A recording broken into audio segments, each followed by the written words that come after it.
You know, I'm always on the side of, yeah, this is good, this is great, but fuck YouTube, YouTube, fuck YouTube, fuck YouTube. Like YouTube ruined everything, ruined everything for me.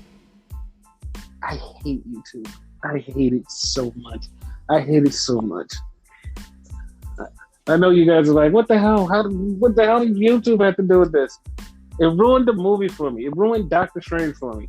Like, it ruined everything. It just ruined everything. It just, like, kept showing me scenes. Like, hey, look, this happened. It was like, dog, like, there was no way to just, like, combat that YouTube. Like, nothing. Just, no, we're just going to throw up the scenes. Like, hey, haha, this person's in it. Haha, this person died. Look how she kills this person. It's like, fam, like, you're ruining the movie. Like, you're ruining the movie for people who actually want to go see the movie. They're not even hiding it. It's like on the front page of just like your recommended. I know somebody's like, I didn't get that. It's on the front page of my recommended. You're gonna get it too now. Now, fuck you. And fuck you. You're gonna see it if you didn't see the movie. It's just bad. It's just so bad. It's just like ruined everything. It's like shit just kept popping up, just kept popping up, just kept popping up. It's like the first time something popped up, I'm like, oh, I can avoid that. I scroll down and oh, here's somebody's face right in the goddamn movie. Like, how? How am I supposed to avoid that? How the fuck am I supposed to avoid that? I can't. Fucking like, I don't see how they, like, people so bold to put it on their fucking thumbnail. First off, not even so bold just to put it on a thumbnail, but put it on a thumbnail and title it blah, blah, blah, blah, blah, blah, blah. And it's like, yeah, fam, even if I didn't want to click it, you just spoiled it in the title. It's like, no, I got this. Here's a picture of blank. Dog, how? You're not supposed to be spoiling this. And this is like days before it was even fucking watchable in the States.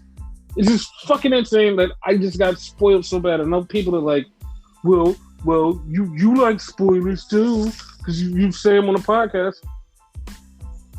That's different. That's fucking different than spoiling the fucking movie.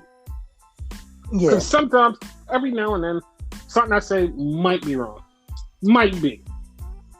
But fuck, goddamn, that's so bad. We completely differ on that one. Wow, like, I don't really like wrestling spoilers and whatever. Like, I'm down for a fucking movie spoiler. Like, I looked at them all. See, here's the difference between me and that. I literally am already spoiled because I read comic books. So I already know where 90% of this stuff is going. I just like to see the MCU's adaptation of it. I want to see what they changed and turned and twisted and maybe go, oh, that's actually different. Oh, this is different. Okay, now let's see where this story goes. Because it's still like, honestly, the MCU is another comic book series. This is just on the broadcast live.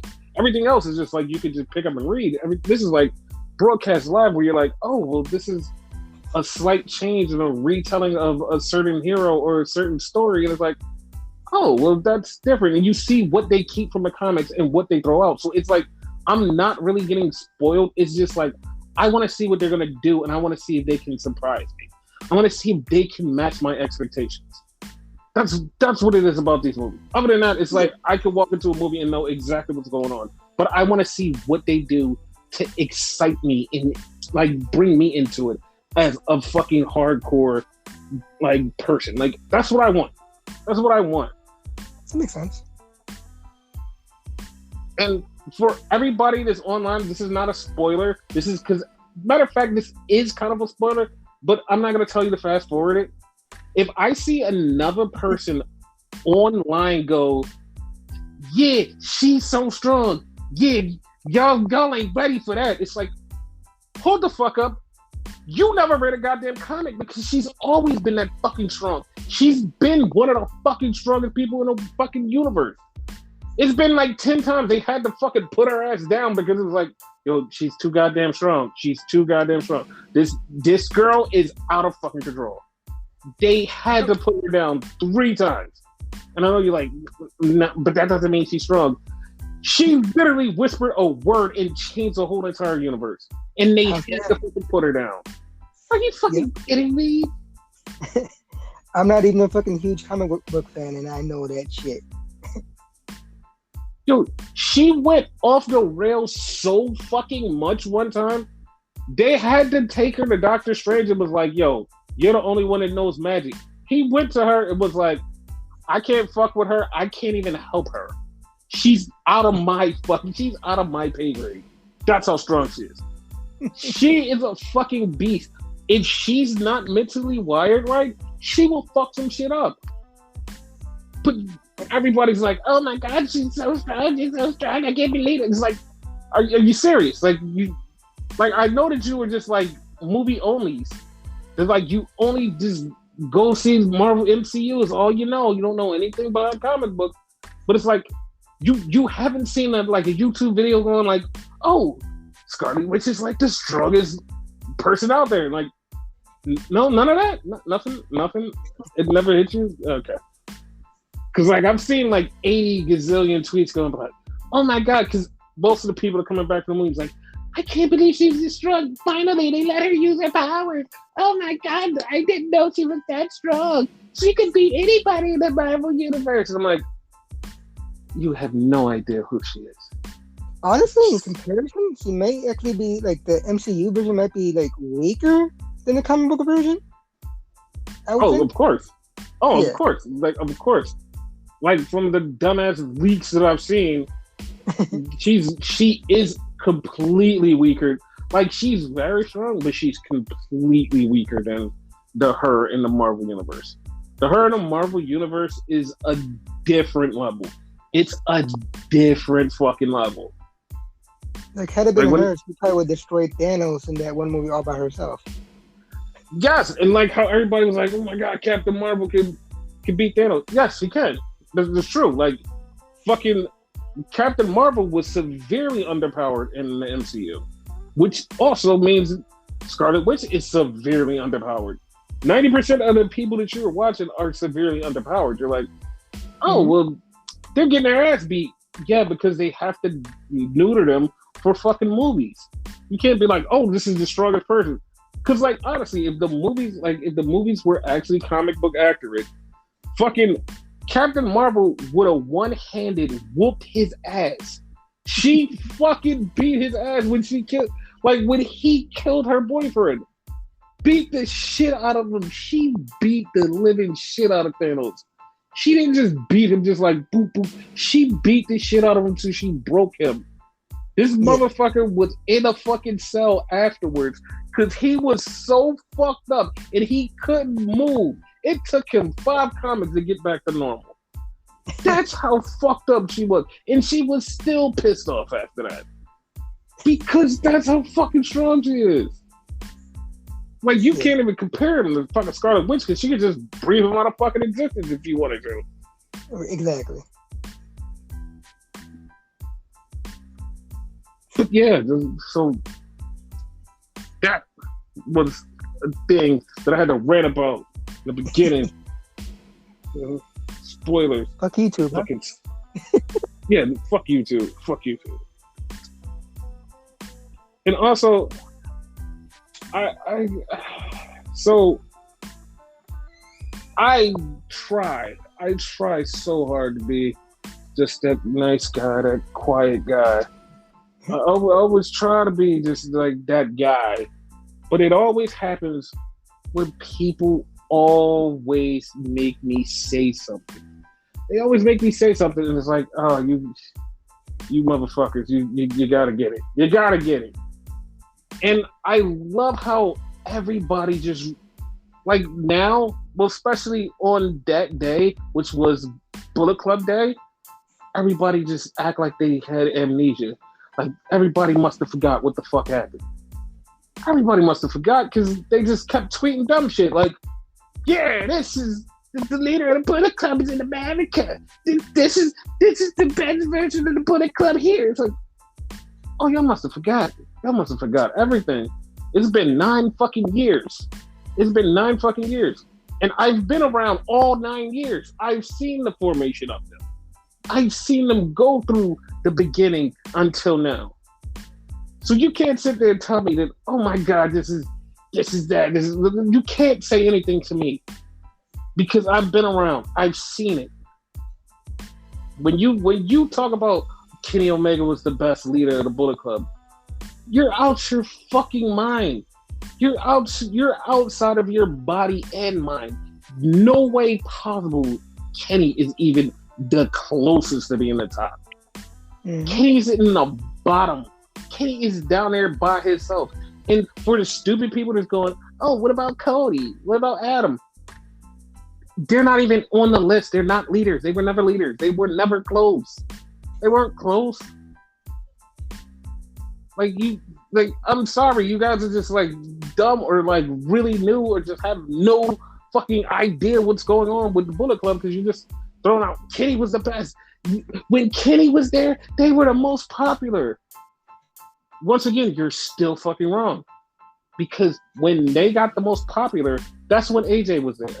He was the one who had them with shirts. He was the one who had the Ring of Honor matches as the IWGP title. Like, what are you talking about? Like, you guys are crazy. You guys are insane.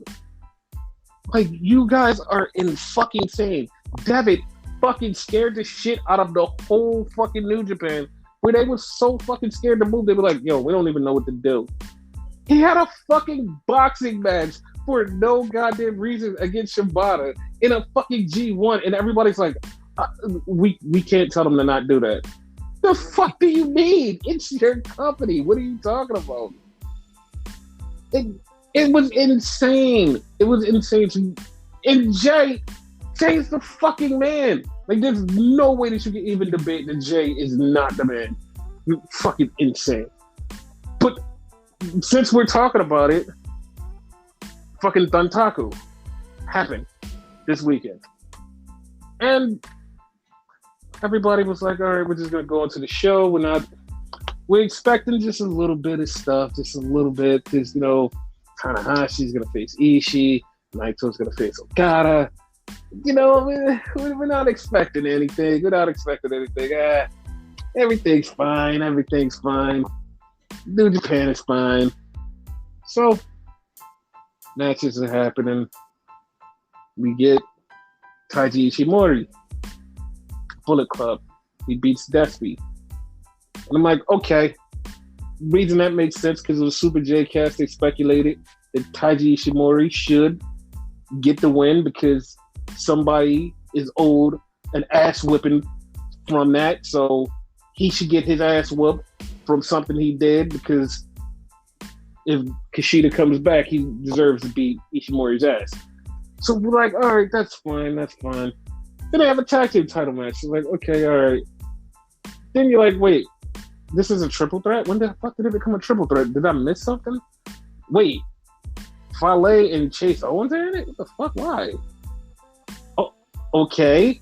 Fale and Chase Owens won the tag titles. And at that moment, I'm like, I don't know how. I don't know why. I just know that we're about to have a Bullet Club night. That's all I knew. It was like, there's about to be a Bullet Club night. Then we had Tama Tonga. He beats Evil for the never overweight title, which means Tama just won his first singles title in New Japan. They were like, yes, that's awesome. He didn't even get to celebrate. We didn't even get to go, yes, Tama, because right as he got up from the pen, winner, cow, got caught with a gun stun by Carl Anderson. And the big LG is there. Oh, shit, the Good Brothers are there.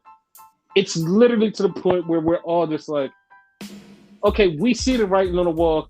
Jay's coming out at the end. Jay's coming out in the end, right? That's how it has to be. Jay's coming out in the end. They're going to celebrate. So we had Tana versus Ishii. Fucking amazing match. Mwah, chef's kiss. Great. It was so fucking great. And at the end, Tanahashi's celebrating. Chase Owens comes out.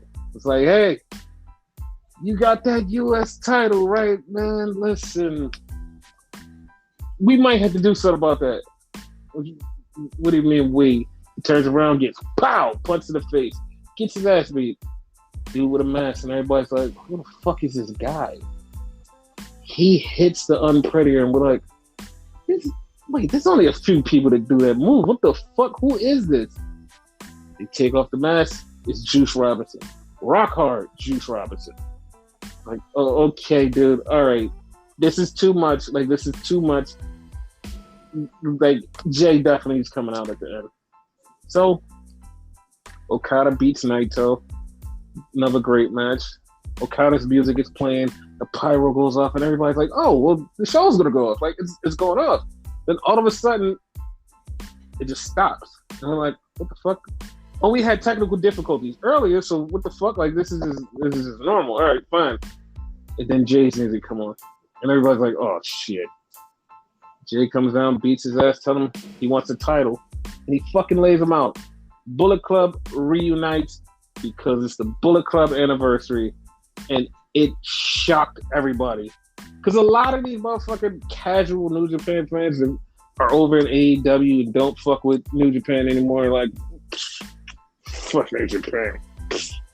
I mean, we have the Forbidden Door, but like, we're not watching that shit. Just all of a sudden, everybody was fucking talking about New Japan. Was like, oh my god, the Bullet Club is back. They're back. It's like, oh, shut the fuck up. Suck a dick. Suck a dick. Come on. Come on. You guys are ridiculous. You guys are fucking ridiculous. It's like, as soon as they came back, I was like, oh my god, they're back. I was like, okay, whatever. They announced the best of the Super Juniors. Who was in it? Ace Austin is in it. Teton from CMLL. And Wheeler Yuta. I'm very confused why Wheeler Yuta was the only person from AEW to be in the fucking best of Super Juniors. That confused the shit out of me.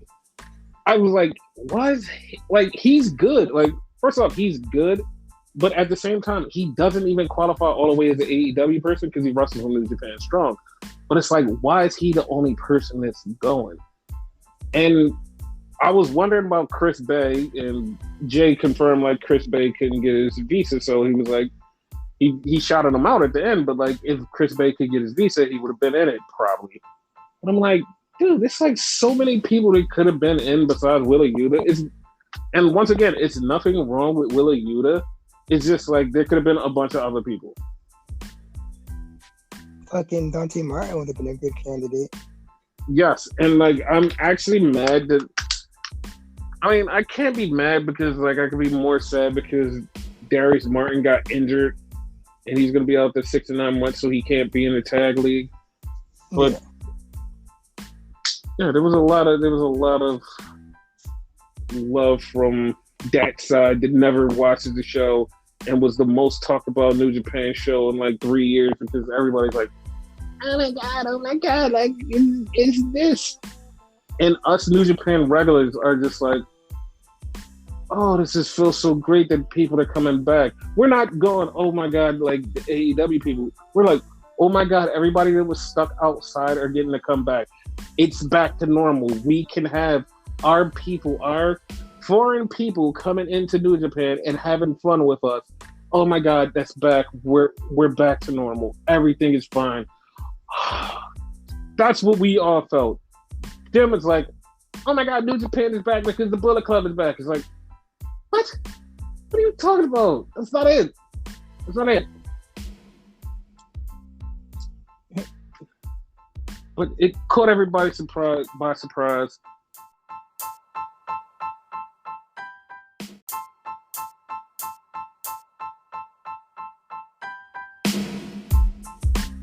Just like when Roman Reigns was talking, RK Bro caught the Usos by surprise. That kind of scared the shit out of me. It actually fucked me up because like I didn't see that coming. And then Drew came down and they start fighting. And I was just like, how did RK Bro get in the ring to hit the RKOs on fucking Usos? It's like, what the fuck? I was just so shocked. Like, what the fuck? Like, how did that happen? Weren't they under the ring the whole time or something? Yeah, but like that's the funny part was like nobody sort of or even thought that would happen. That's why it was so crazy. It was like we couldn't even fathom that happened because it was like way off. Yeah.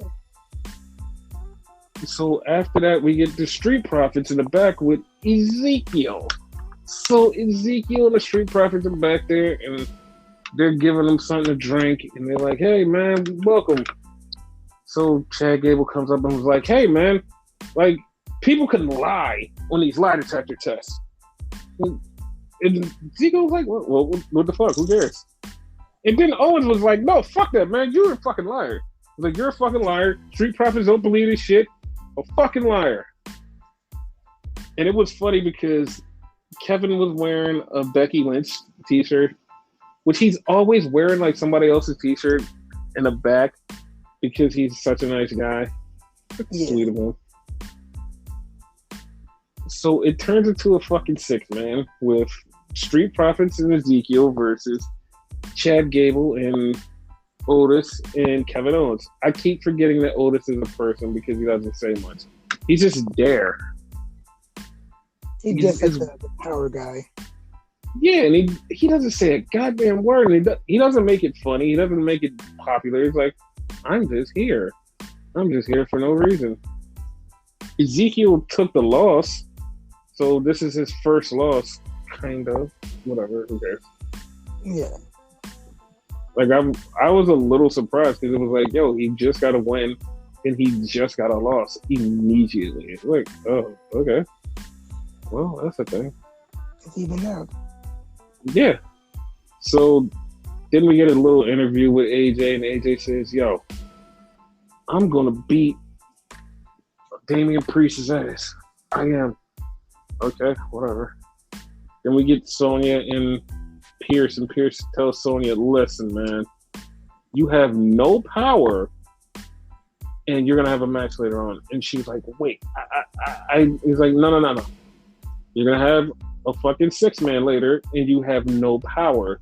So it doesn't matter what you say, it doesn't matter. So I was like, okay. So we had an enhancement talent versus fucking Veer. And this guy got an interview just like they did for James Chinsworth. The dude got murdered. Like, he got murdered. So that was a thing. I was like, okay. So they're going to keep feeding people to Veer, and that's whatever. So then we get the match. Damian Priestos versus AJ Styles. If AJ wins, Priestos is banned from ringside. And it's just going to be Edge and AJ at WrestleMania Backlash. Edge cuts a promo about whatever Edge was cutting a promo about. AJ comes out. So they're fighting. AJ gets the win because he gets disqualified. I mean, not gets disqualified. Priest gets disqualified. And it's like, okay. So he's gone. So Edge and Priest beat the shit out of AJ. And all of a sudden, here comes Finn. Yay, Finn! And Finn helps him out. Judgment Day's down. And they do the thing. They throw up the 2 Sweet in the middle of the ring. Bullet Club birthday. Not even that. That like the same day. Yeah, like it was on the same day, which made me happy because I was just like, oh, it's a Bullet Club weekend. Yeah. So that was awesome. So then we go in the back and we see almost an MVP and Cedric. I mean, not Cedric. Wait, that is Cedric. Cedric. Yeah, I was off because I forgot. Cedric comes up and says, yo, wouldn't it be nice if we put the Hurt Business back together? And MVP was like, wait a minute. I don't know if we want to put this back together. What if we don't want to put it back together? No. We should put it back together because we're better as a team. Well, if you go out there and beat Bobby tonight, we'll be back as a team. Oh, okay. All right. That's a thing. So then we have Miz TV with Mustafa Ali. And Mustafa comes out and he's getting ready to talk. Miz cuts off his mic. Miz turns off his music and Miz talks shit about him. And Ali's like, listen, man, I don't take my shit back to anybody backstage. I take my stuff to the fans. So And here comes Theory, and he says, "Hey, we're gonna have a handicap match against you, and if you win, you get a title match." Okay. That's so random, dude. Was that random to you, or was that just random to me? No, that was like totally random. Like, especially like for him to win a tag team match and get a title match. Yeah, it's like the fuck, like you got to beat two guys at one time to get a title match for one title. That is so insane. Right. I could see if it was for the tag titles, but yeah. So you know part of me, like, if he had a partner, it was him by himself. That's another thing. Yeah. Yeah, part of me was like, oh shit, yeah, like he's definitely gonna win this because they're gonna make some kind of way that he's gonna win this. Nah, they just said screw you, and they made Miz pin him after the skull crushing finale. I'm like, the fuck, like that's it? Right. That's it? That's how you end this? The fuck? So then we have a 24/7 match, and Nikki Ash previously during the day beats Dana. So they're having a match, and Dana gets the win. Dana wins, and then she says, "Reggie, we're getting a divorce," because Reggie tries to roll her up after that. It was like, okay, they're gonna get a divorce, and now R-Truth's gonna divorce him. Alrighty. Didn't know he could do that. Yeah. We had a little Becky Lynch promo in the back. She was talking about her match with Asuka and how she left Asuka to be a warrior when she went home to be a mother, and then look at what happened to Asuka. I'm like, okay. That did happen, but okay. So then we get Seth Rollins Appreciation Night, and he's out there trying to beat Seth Rollins, and he's trying to be cool. And then here comes Cody. Cody comes out, this 20-minute entrance. And then, for some reason, I don't even know why, Seth just starts talking shit about Dusty. He's like, yeah, you know why Dusty never won the title? Because he's not good enough. You're not good enough. I like at least that they're keeping the title alive. Like with Cody, the whole him winning the title thing, it's still alive. I'm like, all right, I like that they're still keeping it alive till it happens. That. So they start fighting, and I give Natty and Charlotte and everybody else credit for doing moves in their suits. Yeah, fucking Cody in his fucking shoes, amazing. Doing an odds cutter, yeah, I love that. Good for you, Cody. Fucking crazy. Yeah. So then we get Boob Lashley versus Cedric. And there was nowhere in my mind that's going, oh, Cedric's going to win this. Yeah, that's right? Cedric's definitely winning this. There was nowhere. It would have. Even when he got distracted by Omos, it was like, that would be funny, but of course, Cedric gets murdered. I'm like, oh, okay, well, that's it then. All right, whatever. So I was like, that actually fucking shocked the shit out of me. But then we have the main event, which was our 6-woman tag match. To milk Becky Lynch teaming up with Sonya and Rhea Ripley versus Liv Morgan, Asuka, and Bianca Belair. This match was fucking awesome. But I forgot the part where Doudrop went to Nikki Ash and said, hey, it's time to get serious. Okay. I'm happy. I'm glad that they're going to do something together and they're not just going to be sitting there. I'm glad they're going to do that. But yeah, that's really great. They're going to go for taking titles? I hope so. Because like after Natty and Shayna, they have no other tag teams. So yeah, let's do it. That'd be interesting. Yeah. So yeah, they had this match, the 6-woman match, and Liv Morgan was the fucking star of this match. Yep. they did a move where it was like a butt bump into a code breaker on the outside. That was fucking great. Like, holy shit. Liv was just all over that match. Liv was pulling out new moves. Liv was doing all this stuff. Liv is a star, and she's just like every week she's showing more people like, yo, I deserve to be here. I deserve to be this awesome. I'm fucking awesome. It's like, yeah, you are. You really are. And she was the one who got the pin. Yeah. Thank God, because like they normally like job her out. Yeah. But she's a fucking star though. Yeah. I'm happy. So that was raw. Oh no, definitely. Okay, so this is how I'm going to put it. Mm-hmm. Eventually there's going to be Bianca versus Rhea because they teased that during the match. Now, Bianca should not lose to Rhea, which is like fucking insane.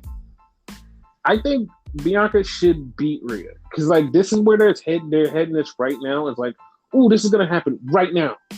So if they push this right now, do Rhea versus Bianca, but then for a big show, set up Liv versus Bianca. Like face Liv versus face Bianca.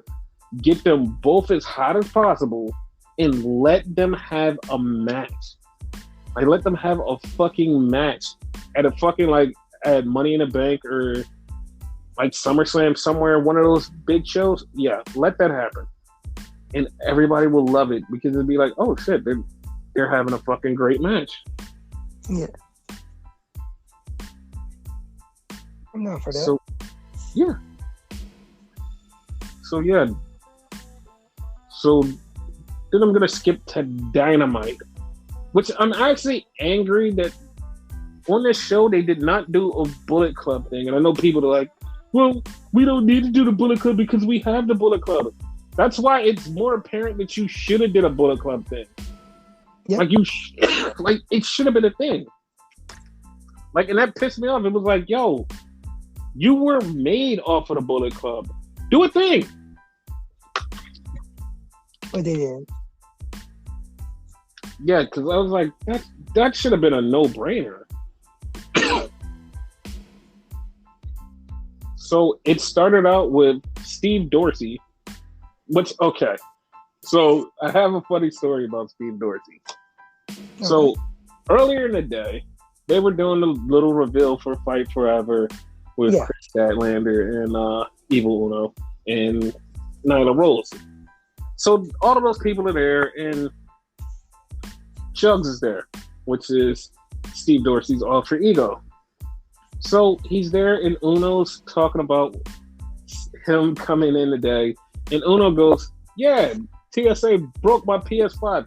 And the face that fucking Steve Dorsey made was priceless. Like, it was the face I was making, but the face to see that somebody else was making that same exact face that stunned. Oh my God. And I don't mean just like for like a second. It was like 3 minutes. He just had that face, was like, that really happened. And he didn't speak. He didn't say shit. He was in pure shock that somebody's PS5 got broke in TSA. Like, his face was just, oh my God. It was fucking priceless. I loved it. And his Stream Deck. Mm-hmm. Yeah, he's kind of pissed and it wasn't even him. I fucking loved it. Yeah. So, yes. So then we had Jeff Hardy versus Bob Fish. It was a match. It was a match. Yeah, it was a match. And it ended, like, I swear to God, there's no more, like, we need to censor Jeff Hardy. I know you're like, what the fuck? We need to censor Jeff Hardy because his swantoms are becoming dangerous. He hit him with a fucking Shit. Dude, like, he didn't, like, his swanton is usually, oh, I'm gonna land the top of me onto you. Bam! His swantons now are just like, fucking, my body's going on you. You're dead. He goddamn killed him. Yep. I think that's the reason fucking Private Party anymore, because, like, he damn near killed one of them. Yeah. And so after the match, the Young Bucks come out. And they're looking at the Hardys because they've already been teased and they want to face the Hardys. And it's so funny how, like, people get very senile and very regretful when they're like, oh, I want to see the Hardys versus the Bucks. And it's like, it's happened like 7 times. It happened 7 times. Like, that's what's fucking me up. It's like, it happened 7 times. And people are like, this is a new match. I definitely want to see it. And I'm like, you're just AEW onlys. Because it's like, this has happened multiple times. And I posted the video online. I was like, yeah, we're going to get a rematch. Because I was like, yeah, we're going to get a rematch. And somebody actually commented under there, was like, wait, this match happened before? I was like, okay, don't talk to me. Like, it was immediate block. Like, don't talk to me. Like, correct me if I'm wrong, they did have a ladder match, right? I kind of vaguely remember that. That was the Ring of Honor match. They had a ladder match. They had a match in fucking Tijuana. They had a bunch of matches. I want to say, matter of fact, they had 2 Ring of Honor matches. Like, I think they had 2 Ring of Honor matches, and the second one was a ladder match. Yeah. I think one in PWG too. They had a couple of matches. They had one like in random fucking indie somewhere. And I was just like, you guys are just like, this has never happened before? It's like, what the fuck? But like, whatever. I'm not trying to be a wrestling elitist, even though the show is called Elite and they have a core fan base of people who are supposed to be people who watch stuff. And it's like, yeah, like, this is the core fan base and this is what's supposed to happen. Like, you're supposed to know what's going on. But hey, whatever. Once again, it's funny. I'm the one that doesn't remember shit. But then, like, when it comes to shit like that, I remember it. Yeah. So this was very funny because we had a 6-man with the Blackpool Combat Club against Angelico and Butcher and the Blade. And this was like funny. Like, this was on deck. Like, what actually was happening in the ring. Like, Angelico is in the ring with Bryan Danielson.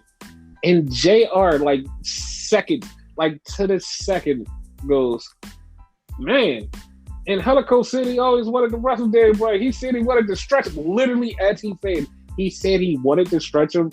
And Angelico is stretching Bryan, like, second by second. It's like, that was too serendipitous. Like, that was like perfect timing. Right? That was my favorite part about that. But other than that, it just was like a match. Like, it just was like a match where, like, of course we're getting over the Blackpool Combat Club so they can do whatever they're gonna do whenever they're gonna do it. They be destroying motherfuckers now. Yeah, they do. So then we get Starks and Hobbs versus Jungle Boy and his dinosaur and Christian. So they say, hey, listen, we want a tag team title. They being Hobbs and Starks. They're like, hey, we want a tag team title match. Jungle Boy's like, okay, if you defend your FTW title, the title that you don't defend, that nobody defends. I'm like, that's true. I want to see that match just because he doesn't defend the title. That's it. No other reason. Yeah. And they said, yeah, that's going to happen. Do you think he's going to lose it since he doesn't defend it? No, I think he's going to win it so they can win the tag titles. Because right after that, Swerve and Keith Lee is like, yo, we want to beat y'all asses. So I think it would be like really cool if they fight for the tag team titles. And just end it there. Yeah. So then we get Wardlow versus W. Morrissey. Yeah.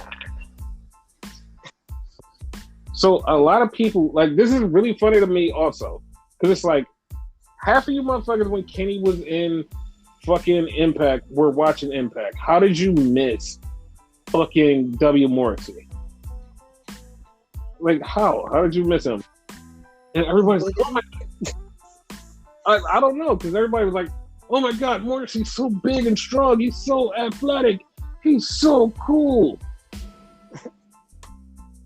And then somebody reminded me of that thing that, like, I keep forgetting.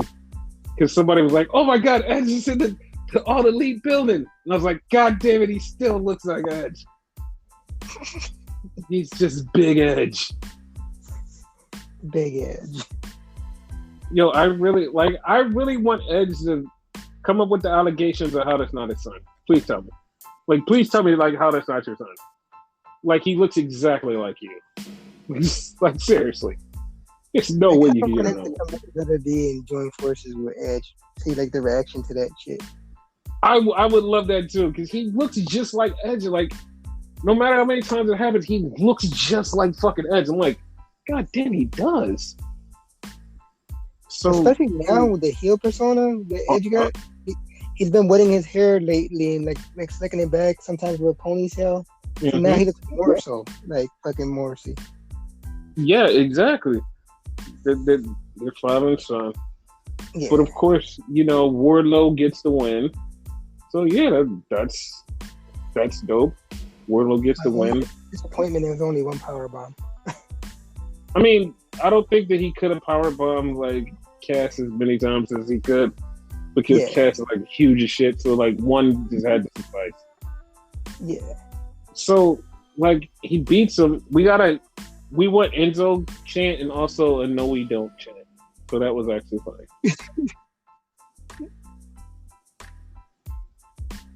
So Wardlow says, "Hey, MJF, I want a match against you.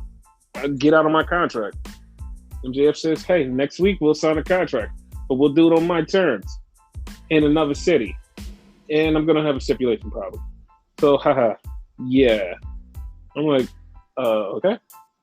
I'm actually shocked that it just went right to there. I thought it was going to go to Shawn Spears and send it to him. But okay, yeah, it went right there. I don't trust this, though. I don't either, but it's we'll see. We'll see. What I think is actually going to happen, Wardlow's going to beat him. They're going to release him from the contract, sure, right? Mm-hmm. But he's going to be fired and not allowed to wrestle anymore. I'll be okay with that, and then like the next week Tony Khan brings him back as like a new person. I'll be okay with that. Then he's All Elite. Yeah, like I'll be okay with that. So then we had a backstage between Jamie Hayter, Britt Baker, Ruby Soho, and Toni Storm, and they're arguing as always. It's like, okay, all right, they're arguing. Like, of course, like I kind of want Britt to stop like making these jokes, these innuendos. Like, Britt, please stop. Because they just come out of nowhere. And it's like, what the fuck? Like, don't say stuff like that. But yeah, they set up a tag team match on Rampage.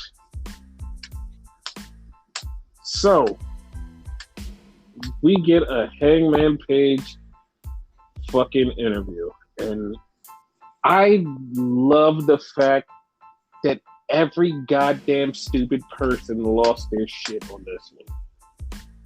They lost their fucking shit on this one. They was like, oh my God, he's a heel. Like, I can't believe they're turning him heel. I'm like, are you stupid or are you dumb?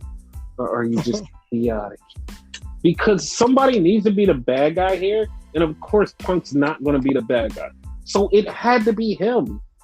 And it's not like he's really the bad guy. He's literally saying, listen, you want to fight me. I'm not with all that dumb shit. I don't want you to have a Bret Hart masturbatory match.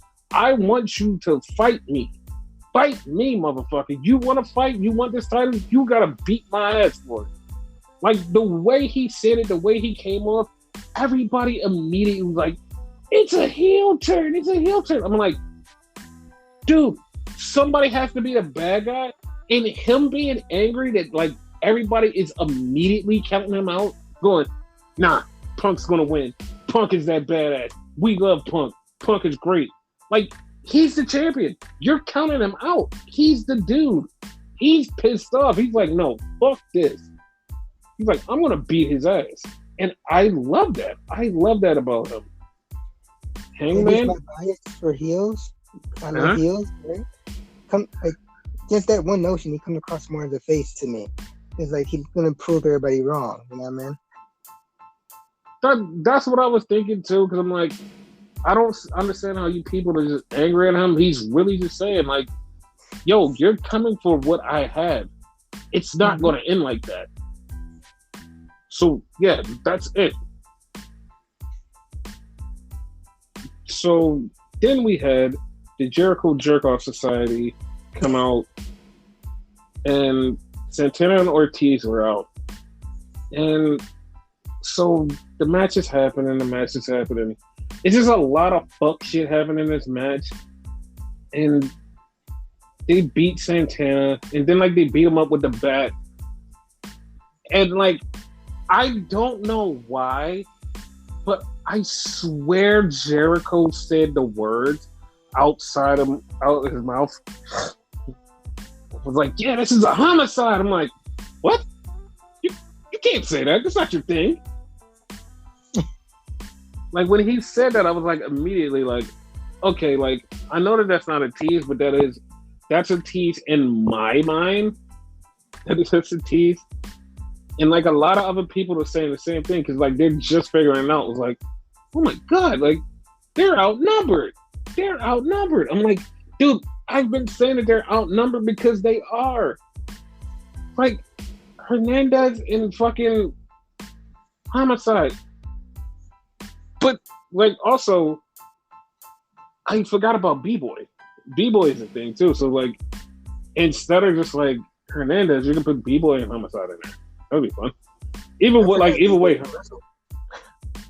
Yeah, no, B-Boy still wrestles, because like, it's actually funny that like ties into something. Like, Homicide is wrestling against Will Ospreay, New Japan, and like, you got to remember, Homicide hasn't wrestled, like, he hasn't been like back into the scene except for like 2 years ago or like a year ago, when he came and like jumped in and had that little match and then like disappeared in AEW, and then he was like disappeared off the face of the earth again, and then like he wrestled in a match in GCW and then disappeared again.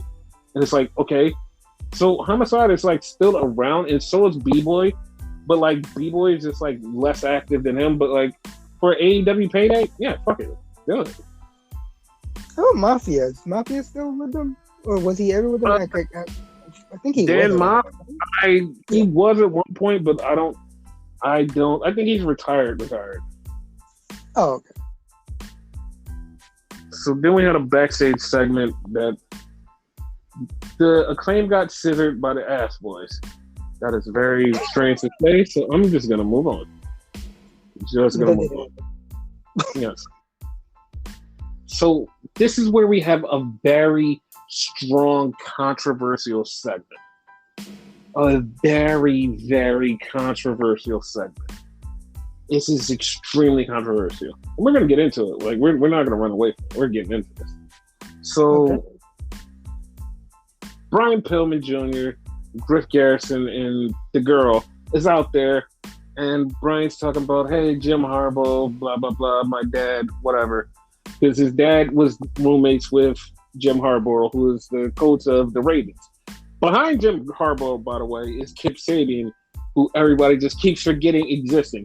Now, see, this is why I string these two things together, because the Kip Sabian thing is long-term storytelling.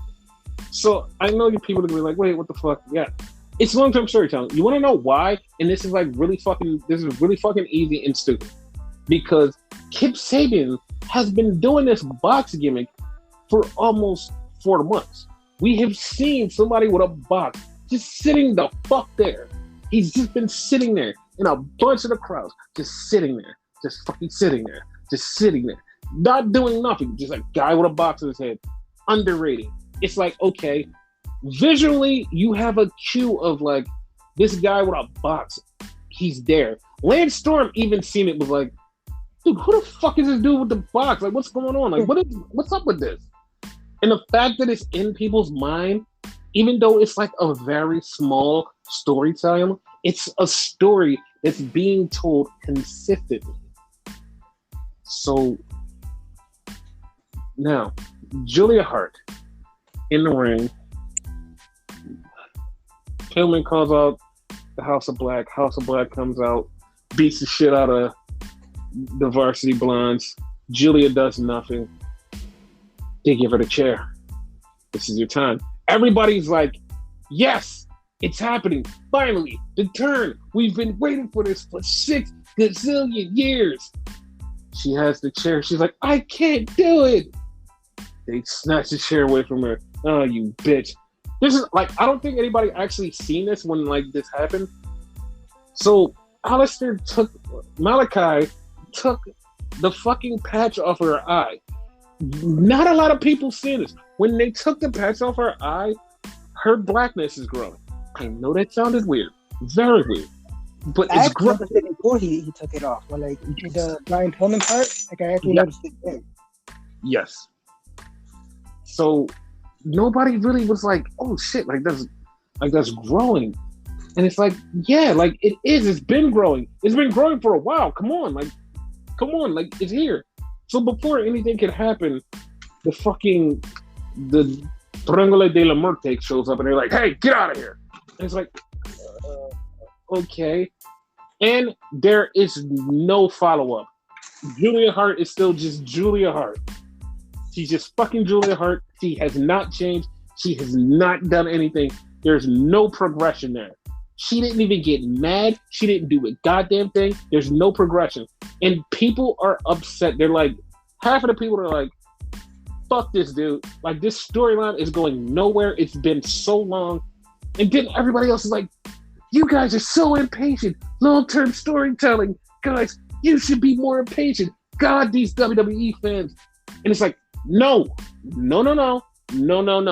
That's bullshit. That's fucking bullshit, dude. That is complete storytelling, and then there's this. Because I'm going to explain to you people how this is such a disjointed, not long-term storytelling thing. It's so fucking disjointed because it starts, she gets misted. Okay. She disappears. She comes back. Okay. She's back. All right. We're gonna move on. She's back. The Varsity Blondes wrestle. Okay. They wrestle House of Black. She's still there. Okay. She's gonna turn on them, right? She's gonna turn on them one day, right? Oh no, we're gonna put the House of Black with somebody else, and the Varsity Blondes are just gonna disappear off the face of the earth. But she's gonna like turn and come back. Like he's hinting at it. He's hinting at it now, right? No. Just go away. And then we go back to the Varsity Blondes and the House of Black eventually. She still doesn't turn. Like eventually she had on a black dress, by the way. So anybody's actually paying attention, she had a black dress. But it's like, okay. Like, come on, we're gonna progress the story, right? Like a little bit of progression. Like there's supposed to be progression. She's supposed to be evil. She's supposed to be halfway turning. It wasn't like she really actually was going to turn. It was like it wasn't even half of slightly part of a tease. It's like, come on, like move it along. And like a lot of fans were like, you guys are just okay. So we're gonna tell you something that you're very stupid about. There's been a lot of long-term stories, Hangman Page being one of them, that literally had progression. It had story progression where it was like, okay, this thing happened. Hangman got angry at the Elite. He's like, I don't want to be with y'all because I feel like you guys are using me. Because FTR said, hey, listen, you're the weak link. They don't want you. Hangman went on a drinking binge. Hangman got angry. Kenny decided, hey, fuck you. I'm going to leave you and go for the title. But, yeah, no, fuck this. I'm leaving you. We're not a tag team anymore. You're an asshole. And he left him. Hangman got drunk, just was surviving, just around, just drinking, and didn't have no friends. Then he met the Dark Order. Then the Dark Order hung with him. He started to get his confidence back. He started to get his confidence back. He got his confidence back. He got the shot. He got the shot. Yes. He lost the shot. Oh, damn it. And then he did it. He got the shot again. He said, fuck it, I'm going to get the shot. I'm going to beat Kenny's ass, and I'm going to make sure Kenny fights me. And Kenny fought him. And it was a 2-year story. It was a 2-year story. It was a 2-year fucking story. And the reason no one ever got angry at that story, no one was like, this story is taking too long. Because there was progression. There was character change and progression. Hangman went from face to heel to face again. It was character progression for him. Julia Hart is supposed to turn a little bit more and more or something to get us interested in this storyline and be like, oh, this is actually cool.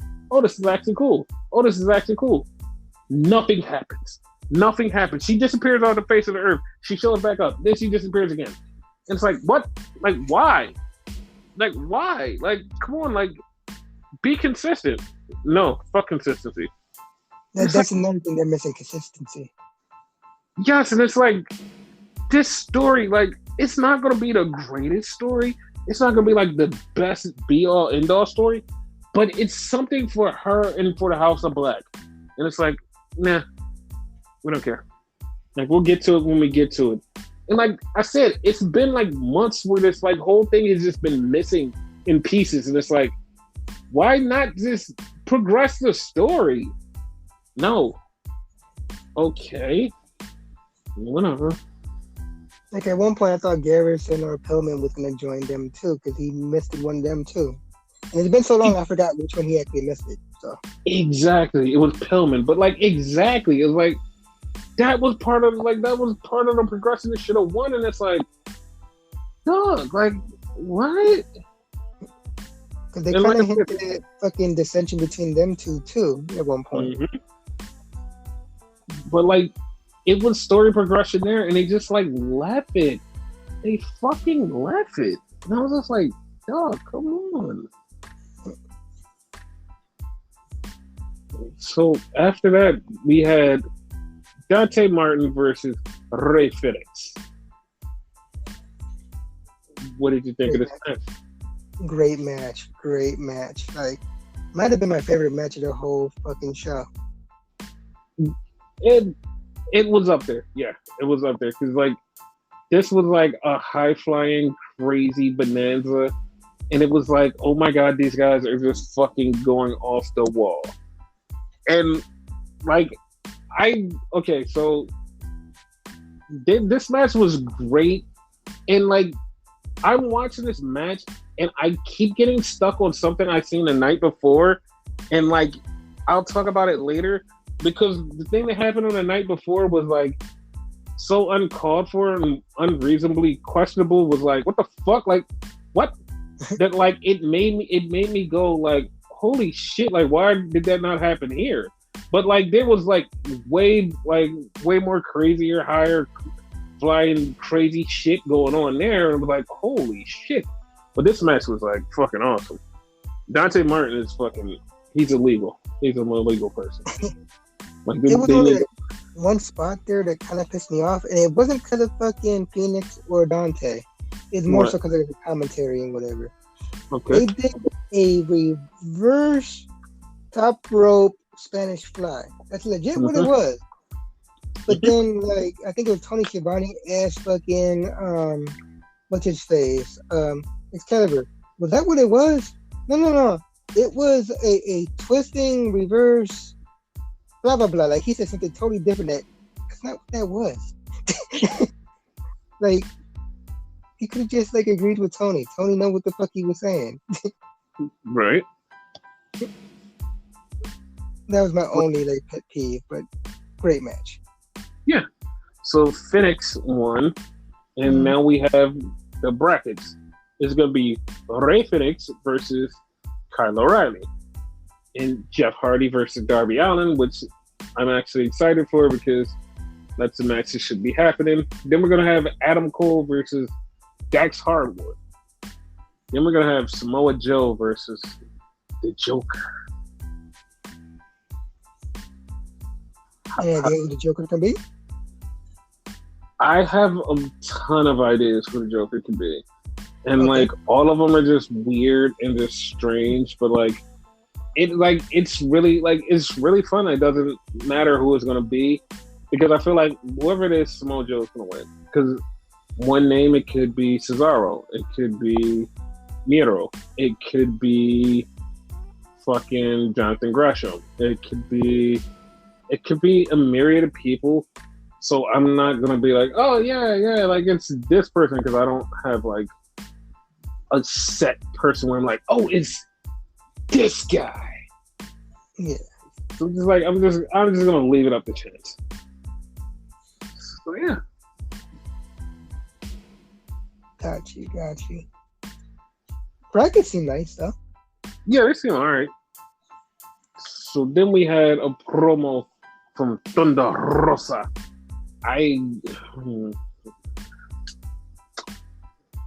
Listen, yeah, I didn't like this either. Like this was not okay. Like I always say, Thunder Rosa is very good in the ring. The promo just wasn't it for me. And then like she called out Serena Deeb, and it was a part in there that was so fucking awkward because Serena Deeb was saying something and she was waiting for Thunder to say it back, and then Thunder was like, "What do you want me to say?" Like, it was like really, like it was really weird. It was like, why are y'all having this weird ass interaction? You should know what's going on. And then they was like, "Yeah, we're gonna have a title match at the pay per view." And I'm like, "Oh, that's the title match. All right."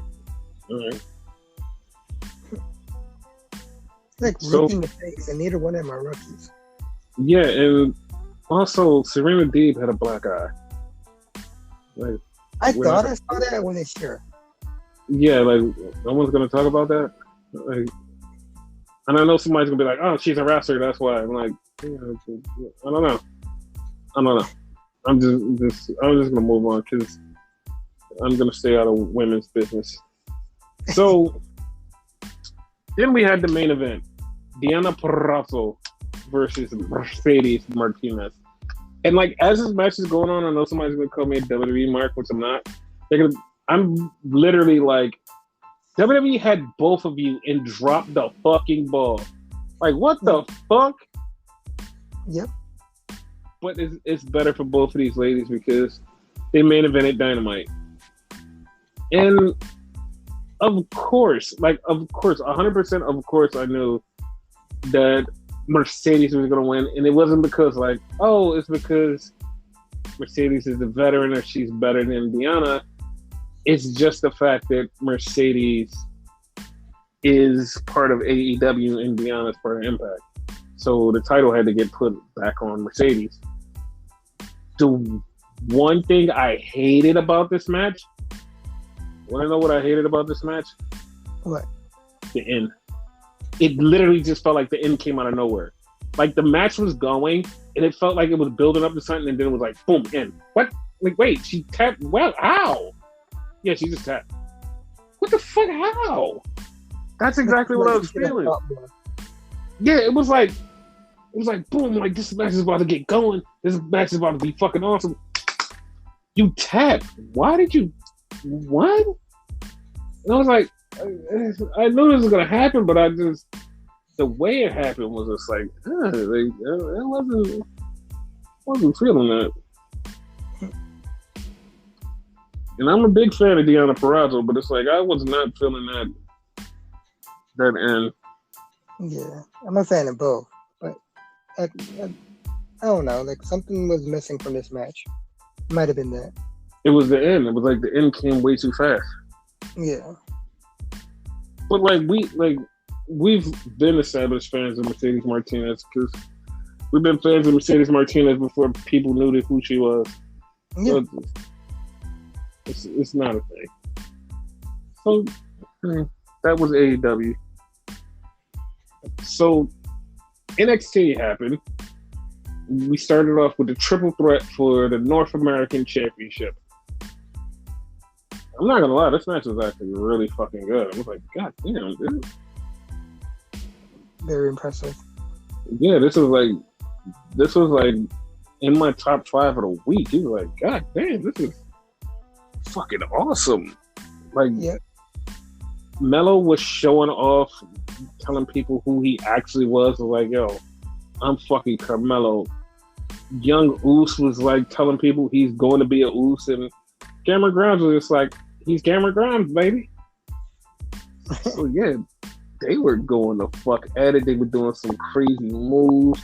They were doing shit that you like haven't seen in a while. Somebody called this match heavily choreographed, but like literally that's like most of the show that you watch, but I'm not gonna go there. I'm just gonna keep moving on because that was a dickhead quote, but whatever. And we get Cameron Grimes getting a big win. So Cameron Grimes keeps the title. So how do you feel about it? Say it again, I'm sorry. We cut off. Cameron Grimes got the win. How do you feel?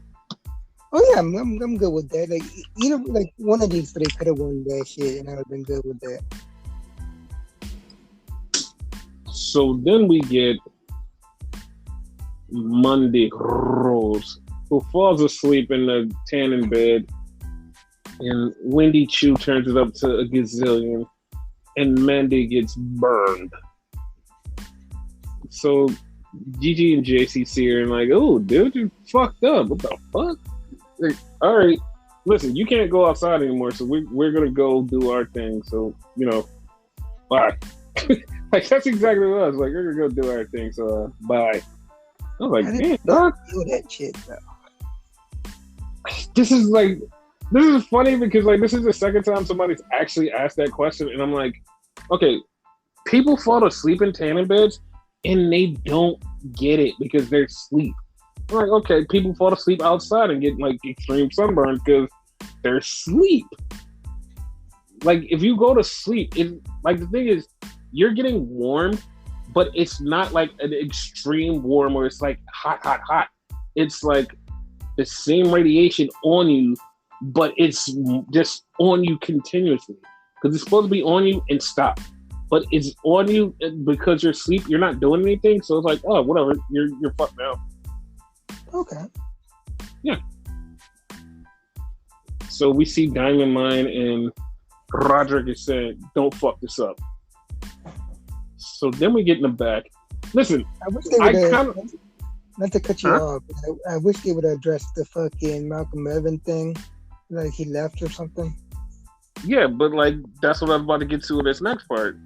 Okay. Just like the fucking Indy and Duke Hudson. Indy's looking at her hand, and Duke Hudson walks up, and they're both sad because they don't have no loves in their life, and they're like, "No," and then just run off. Like to me, I'm like, that's easily explained. Persia could have ran off with Dexter. So yeah, that's fine. Like I think that's fine. Yeah, that's easy. Yeah, like that's easy. Malcolm Bivens, I have no idea how you even explain that. So then we had Grayson Waller versus the best entrance in NXT, Nathan Frazier. I have no idea why he has the best entrance in NXT. Like I need that explained to me. Somebody with a higher pay grade come tell me why that happened. I guess someone thinks he looks like a little Thor. I guess so.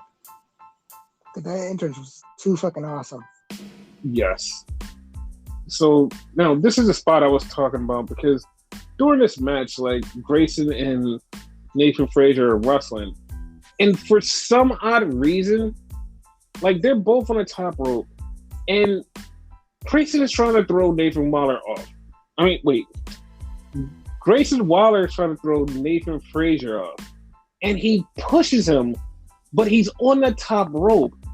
And Nathan Frazier literally just walks backwards and then tries to figure out how to fall, and then he falls. And you're like, what the fuck? Like, how? Wait, you're supposed to be falling. And then fucking Grayson Waller does the same thing. he fucking supposed to fall, and he like cause fucking dude from Chase University blew the horn, so he's like, oh, I'm gonna fall. This dude takes 5 steps in the middle of the ropes, like, well, I'm just supposed to fall, and it's like, no, bitch, you're fucking bouncing, go down. And then he just goes, I'm like, how? You're supposed to fall. It's like, like, how? You're supposed to go down. I was very surprised that these guys were just on the ropes falling. I'm like, how the fuck is this a thing? It's like they refuse to fucking fall, either one of them. Yeah, and that actually tells you what kind of skill they have because they're walking on the ropes accidentally. Mm-hmm. So yeah. So then we have Santos Escobar and Tony D'Angelo. They're having a conversation about who's the Don in NXT, you know, and nothing gets resolved. I called something. What's your catch? I said I called it though. Someone's gonna die. Yes. We'll get to that in a few, but yeah. Yes, we had the Viking Raiders cut a promo. Joe Gacy cut a promo. Then we had a tag team match. Player. We had Nikita Lyons and friend of the show Corey Jade versus Last Legend and Natalia. I mean, what a match. It was a match. Yeah. Nikita Lyons looks like a fucking star. So does Cora. So that was a thing. And of course they won. Some dissension between fucking Lash and Talia, though. I mean, of course. Like, she made her lose. Yep. So, I mean, I'm glad they're done. So then we see Did they match with them? No, probably not. Oh. So then we see JC and Gigi on the beach, and JC and Gigi are like, "Hey, let's go in the water." And then we see Wendy Chu and Roxanne Perez. Yeah, that's right. Friend of the show, Roxy. So yeah, like Gigi and JC are in the water and they're doing their thing and they're just out there with their bikinis, and that's the thing. They don't have any shoes on. So Roxy and Wendy Chu steal their shoes. Also, Wendy says, I'm gonna steal a car too. So it's like, okay, wait, they stole the car? What? Somebody was really dumb, just like, what the fuck was the point in this? And so Gigi and JC find them. Their feet are on fucking fire in Florida, where it's the hottest fucking asphalt that you can have. They have to walk on this, no shoes, to get to them. But the car is in the middle of the street, a mile away. So the girls have no other choice but to walk and burn their feet on a hot asphalt in fucking Florida to get to this car. But people don't see the point in that because they don't understand what outside is and heat on feet and whatever. It's fine. Like, I've been through that in Puerto Rico, so I know how bad that shit can be. Yeah, that shit is horrible. It is fucking horrible. So then we have Viking Raiders versus The Creed. A good tag team match. Tag team match. And then the end came when my monitor went out. And I don't know how Ivar fell. I have no idea. It was like a strong gust of wind.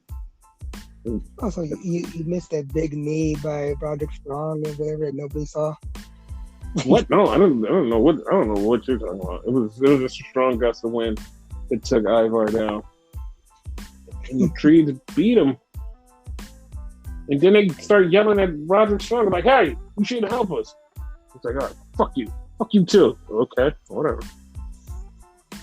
So yeah.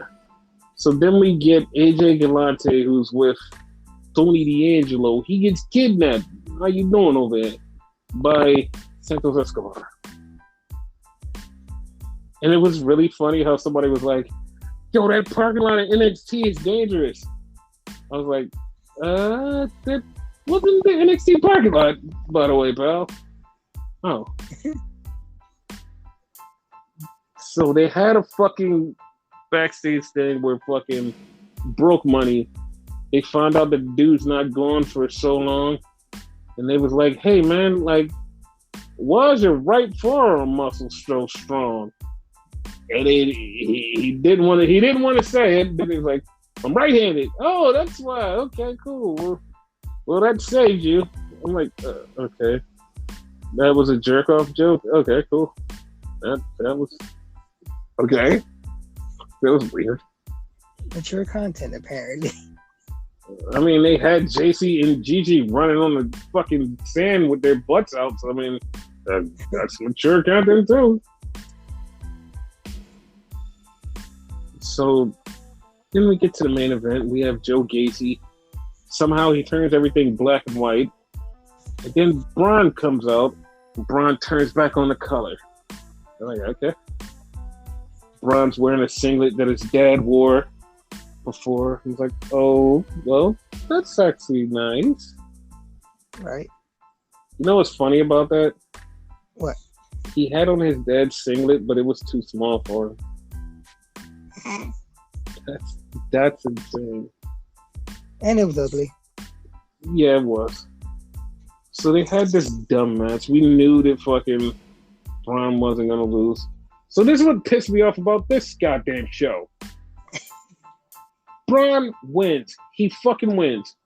1, 2, 3. He beats Joe Gacy. Match is over.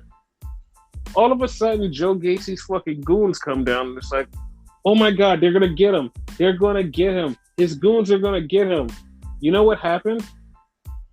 We're out of time, everybody. Bye. I was like, what do you mean? I was like, what do you mean? There was no more to it, dude. There was no more to it.